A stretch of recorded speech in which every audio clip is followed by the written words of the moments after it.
തീരാത്ത കനിവിൻ്റെ കനലാണു തീക്കനൽ. അണയുവാനൊരുങ്ങും ഈ ചാരത്തെ അഗ്നിയായി മാറ്റിടും തീക്കനൽ. തീക്കനൽ തീക്കനൽ തീക്കനൽ.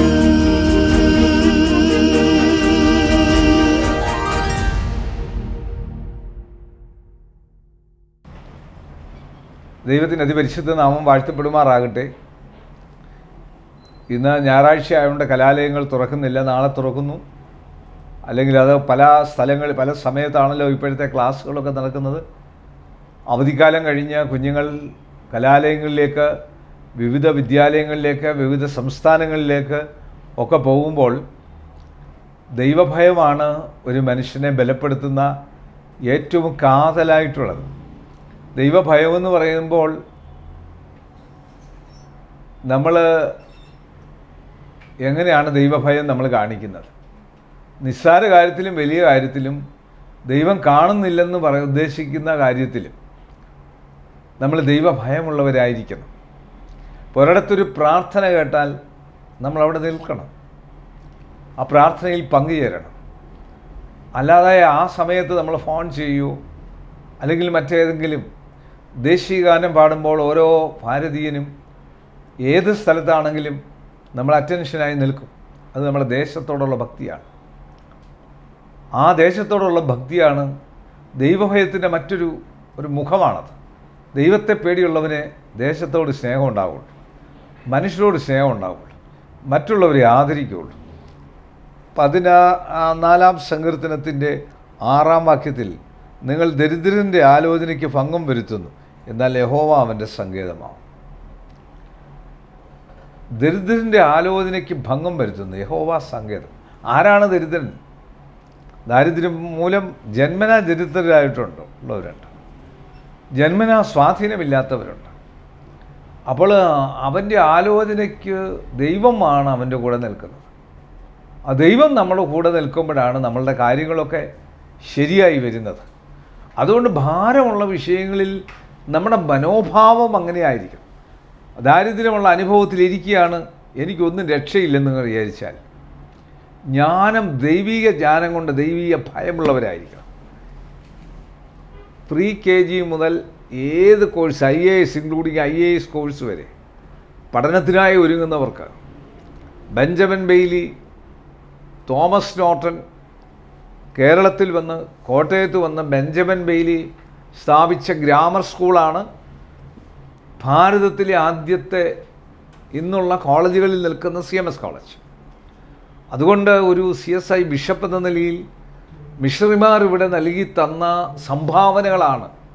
അവരുടെ ദൈവഭയത്തിലാണ് അവർ ചെയ്തത് മുഴുവൻ. ആ ദൈവഭയം ത്യാഗമായിരുന്നു, അവർക്ക് സാധുക്കളോട് സ്നേഹമായിരുന്നു.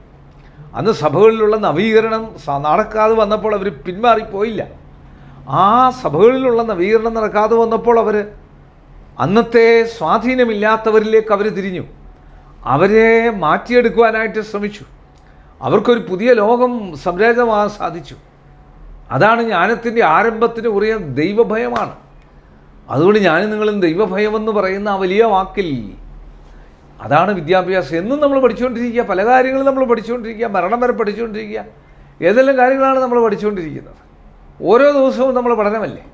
നമ്മൾ വായിക്കുന്നതിലൂടെയും നമ്മൾ കേൾക്കുന്നതിലൂടെയും നമ്മൾ അറിയുന്നതിലൂടെയും നമ്മൾ ആളുകളെ കാണുന്നതിലൂടെയും മറ്റുള്ളവരുടെ ഓരോ പ്രവർത്തനങ്ങളിലൂടെ നമ്മൾ ആളുകളെ കണ്ടും കേട്ടും നമ്മൾ മനസ്സിലാക്കി മുൻപോട്ട് പോകുമ്പോൾ ആ ജ്ഞാനത്തിലാണ് ദൈവികമായിട്ടുള്ള സാന്നിധ്യം ഉണ്ടാകേണ്ടത്.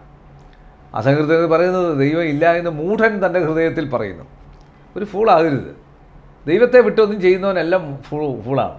ദൈവത്തിന് ഫസ്റ്റ് പ്രയോറിറ്റി കൊടുക്കാതെ ചെയ്യുന്നത് മുഴുവൻ വിഡ്ഢിത്തരമാണ്.